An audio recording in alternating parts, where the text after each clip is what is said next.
Ablamı yok.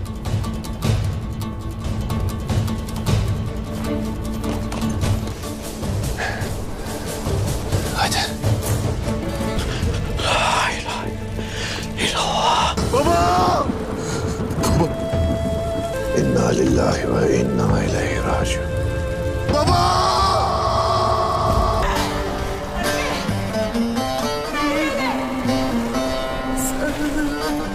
Sana bebeğim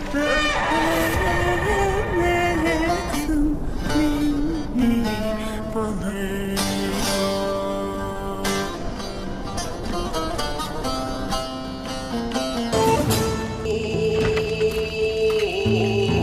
Destur! Osman Bey!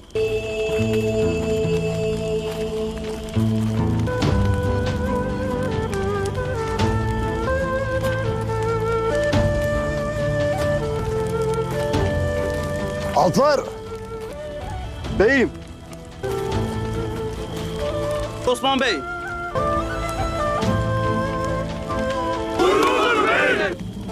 Sarıca! Beyim.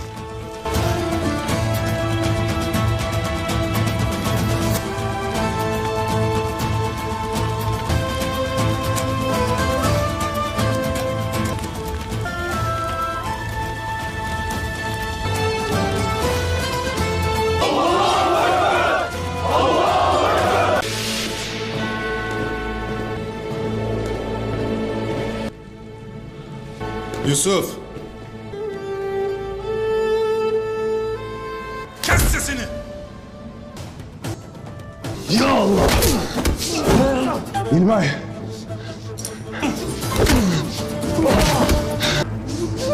Köpek!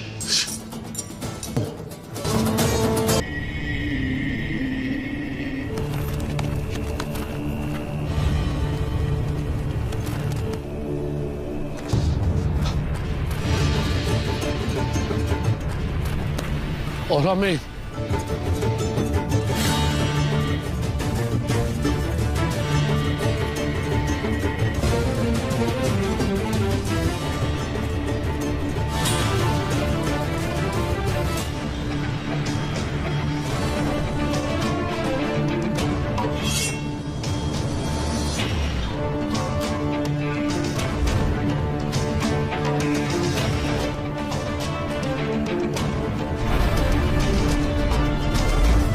Bismillahirrahmanirrahim.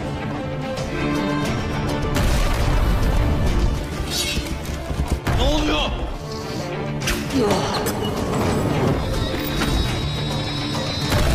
Bismillahirrahmanirrahim. Allahu Ekber. Ya Allah!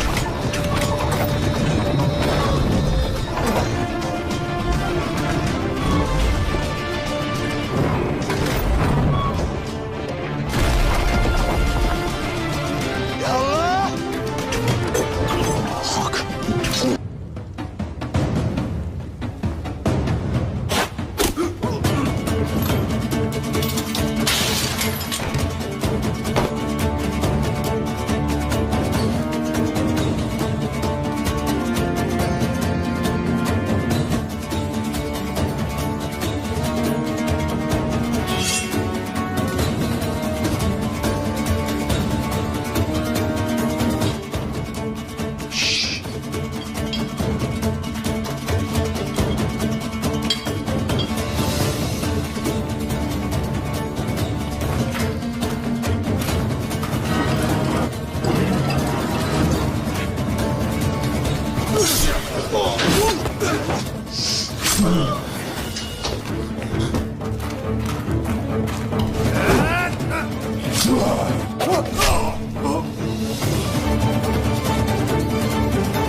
Orhan!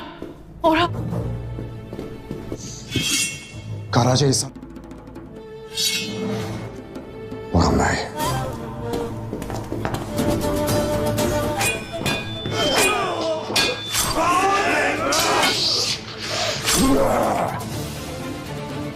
Orhan. Altuga.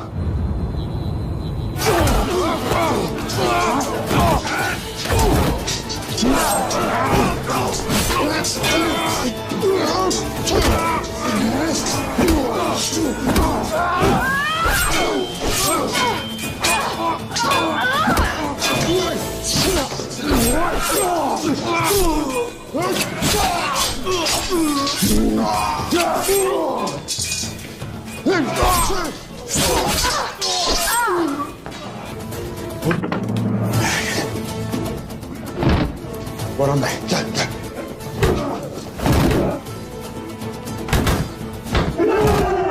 Ola fire. Ola fire.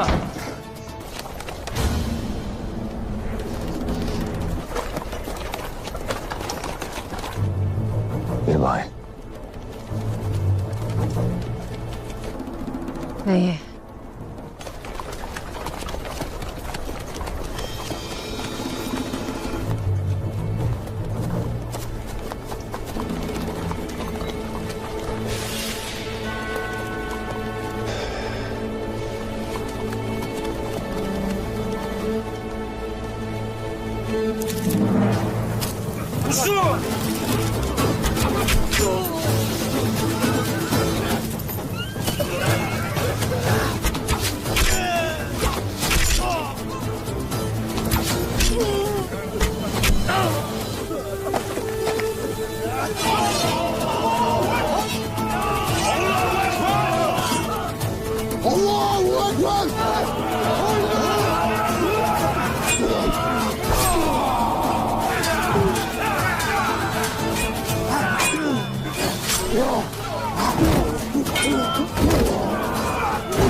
Allahu Ekber! Allahu Ekber!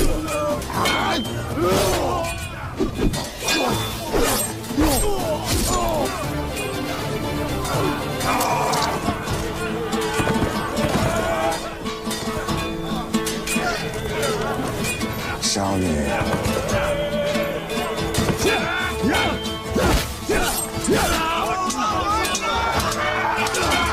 Allahu Ekber!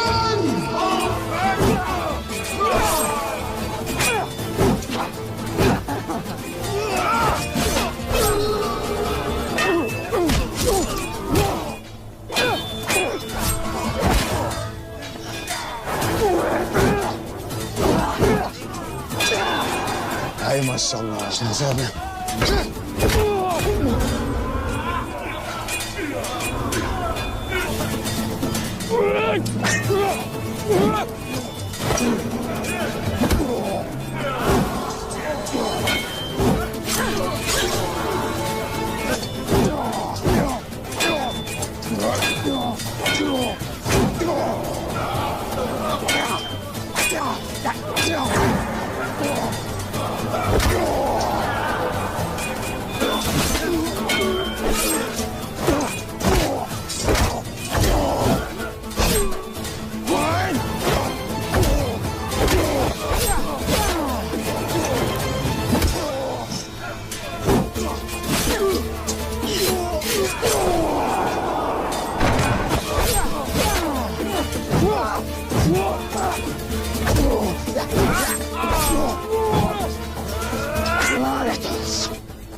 अस्सलाम वालेकुम नाजरीन।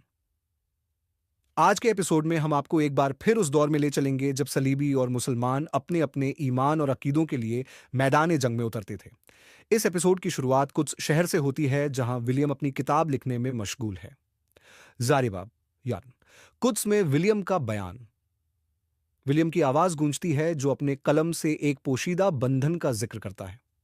वह कहता है कि कैसे मुसलमान और सलीबी अपने अपने यकीन और ईमान की खातिर मैदान ए जंग में आमने सामने खड़े हैं। अपने दुश्मनों की आंखों में झांकते हुए वह उनके यकीन की गहराई महसूस करता है। यह बंधन जो दुश्मनी की बुनियाद पर बना है, दोनों तरफ के लोगों को अजीब तरीके से जोड़ता है। 2 अमीर शिर्क की कब्र पर सलाहुद्दीन और उनके साथी। दूसरी ओर सलाहुद्दीन अय्यूबी, काजी फजल और बाकी साथी अमीर शिर्क की कब्र पर दुआ मांग रहे हैं। आवाज गूंजती है जो अमीर शिर्क की बहादुरी और उनकी जंग में कमाल की कमांड के किस्से सुनाती है।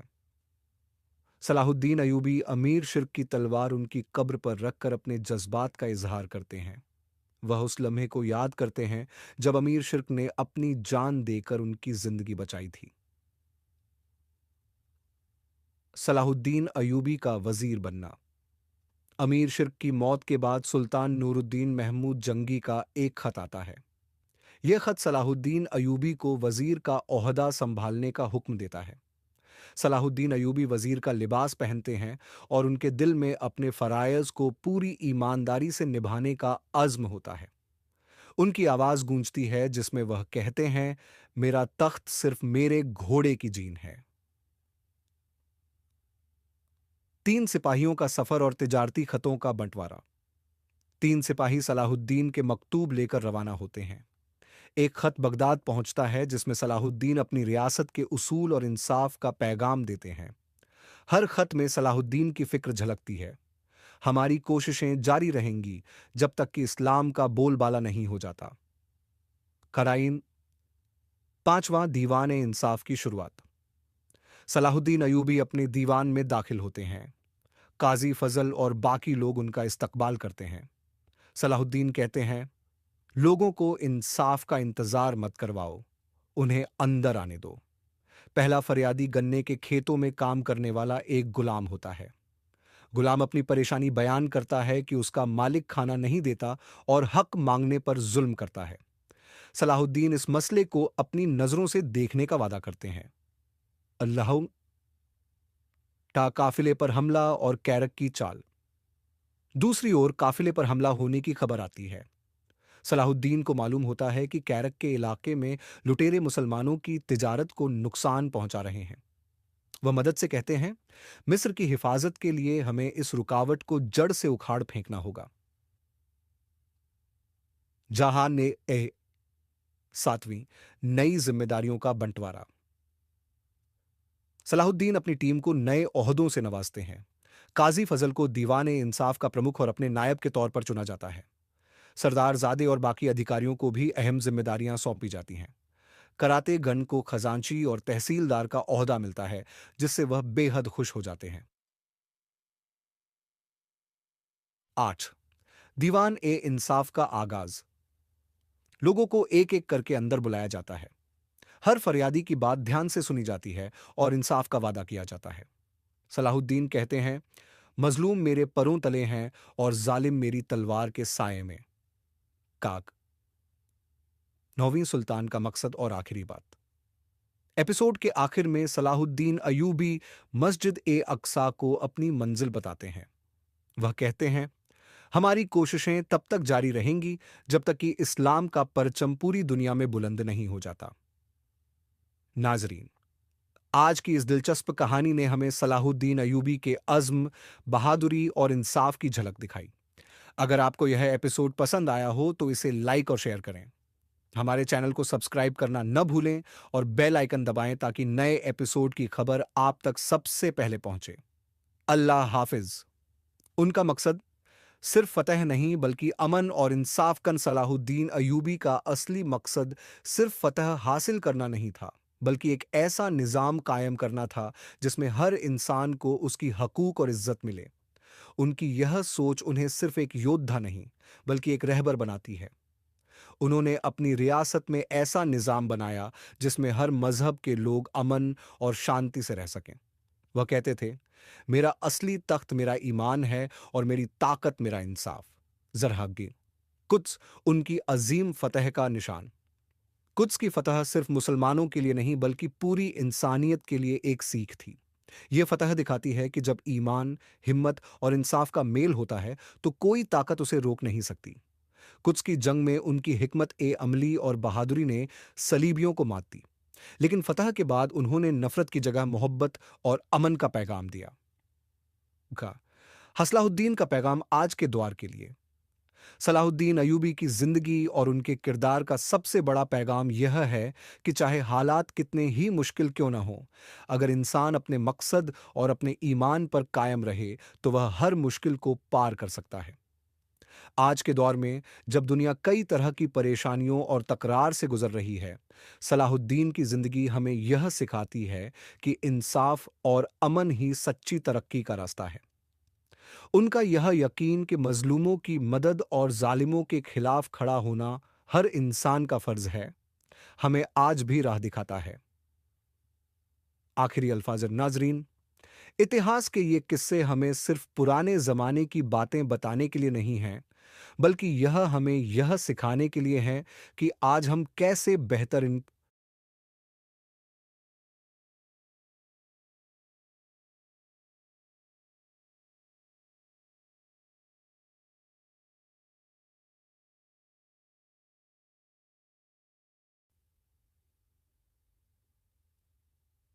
अस्सलाम वालेकुम नाजरीन। आज के एपिसोड में हम आपको एक बार फिर उस दौर में ले चलेंगे जब सलीबी और मुसलमान अपने अपने ईमान और अकीदों के लिए मैदान जंग में उतरते थे। इस एपिसोड की शुरुआत कुछ शहर से होती है जहां विलियम अपनी किताब लिखने में मशगूल है। जारिबाब यान कुद्स में विलियम का बयान।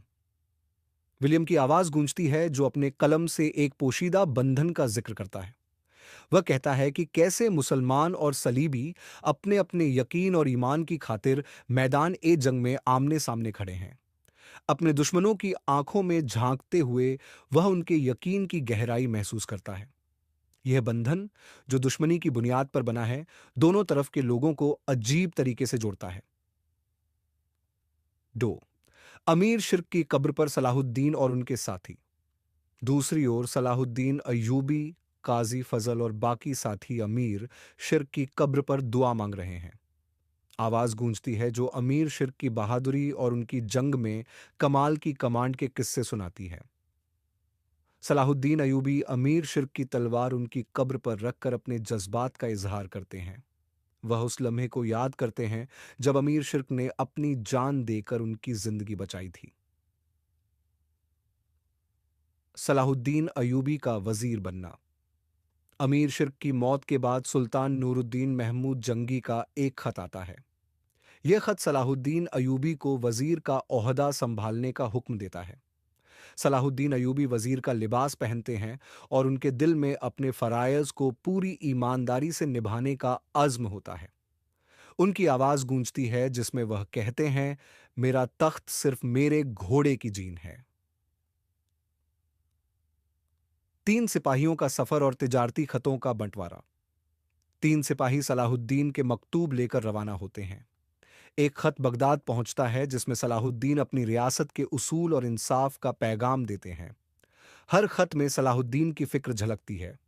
हमारी कोशिशें जारी रहेंगी जब तक कि इस्लाम का बोलबाला नहीं हो जाता। कराइन, 5वां दीवान इंसाफ की शुरुआत। सलाहुद्दीन अयूबी अपने दीवान में दाखिल होते हैं। काजी फजल और बाकी लोग उनका इस्तकबाल करते हैं। सलाहुद्दीन कहते हैं, लोगों को इंसाफ का इंतजार मत करवाओ, उन्हें अंदर आने दो। पहला फरियादी गन्ने के खेतों में काम करने वाला एक गुलाम होता है। गुलाम अपनी परेशानी बयान करता है कि उसका मालिक खाना नहीं देता और हक मांगने पर जुल्म करता है। सलाहुद्दीन इस मसले को अपनी नजरों से देखने का वादा करते हैं। अल्लाह टा काफिले पर हमला और कैरक की चाल। दूसरी ओर काफिले पर हमला होने की खबर आती है। सलाहुद्दीन को मालूम होता है कि कैरक के इलाके में लुटेरे मुसलमानों की तिजारत को नुकसान पहुंचा रहे हैं। वह मदद से कहते हैं, मिस्र की हिफाजत के लिए हमें इस रुकावट को जड़ से उखाड़ फेंकना होगा। जहां ने 7वीं नई जिम्मेदारियों का बंटवारा। सलाहुद्दीन अपनी टीम को नए ओहदों से नवाजते हैं। काजी